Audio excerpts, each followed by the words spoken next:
नमस्कार विद्यार्थी मित्रांनो, आज मी तातडीनं तुमच्या भेटीला आलोय आणि तातडीनं हा व्हिडिओ बनवतोय। मला दिल्लीला जायचं होतं। एम्बेसी मध्ये, जॉर्जियन एम्बेसी मध्ये काही विजा लेट व्हायला लागलेत MBBS चे। गेल्या वर्षीचे विजा जे लेट ॲडमिशन झालेत MBBS चे, डिसेंबरच्या दरम्यान ॲडमिशन झालेत गेल्या वर्षी, त्याची विजा जरा डिले होतात, त्यामुळे मला तातडीनं आज दिल्लीला निघायचं होतं। पण माझ्या एक गोष्ट समोर आली आहे, ती अत्यंत महत्त्वाची आहे, जी मी तुमच्यासोबत शेअर करणार आहे। नॅशनल मेडिकल कमिशनने 2 नोटीस दिलेल्या आहेत, वेबसाईटवरती प्रदर्शित केलेल्या आहेत आणि मुलांना चेतावणी दिलेली आहे। कुठल्या मुलांना चेतावणी दिली आहे?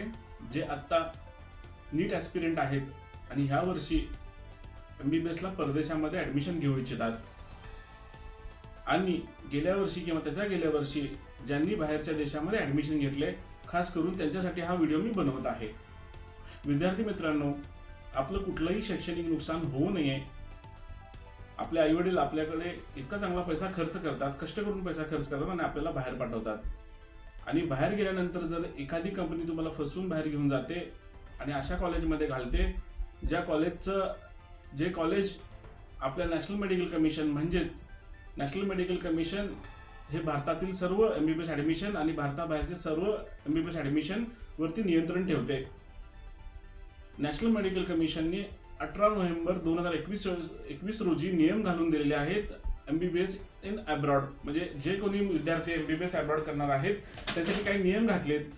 ते नियम असे आहेत की एकदा MBBSला ज्या युनिव्हर्सिटीमध्ये भारताच्या बाहेर गेलं की ती युनिव्हर्सिटी चेंज करता येणार नाही। त्यानंतर त्याचा मिनिमम कोर्सचा ड्युरेशन असेल तर 54 महिने असेल, इंटर्नशिप म्हणजे आंतरवर्षीयता 12 महिन्याची असेल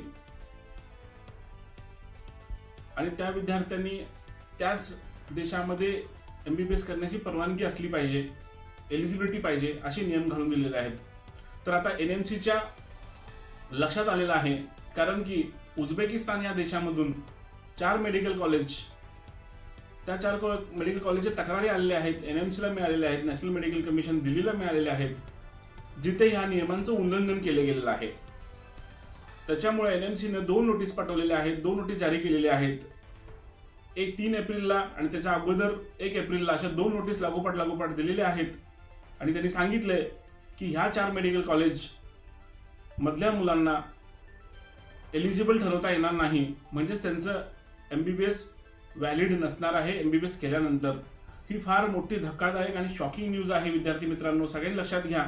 उझबेकिस्तानच्या 4 मेडिकल कॉलेज, जे समरकंद स्टेट मेडिकल कॉलेज आहे, त्यानंतर TTA मेडिकल कॉलेज आहे, असे मेडिकल कॉलेज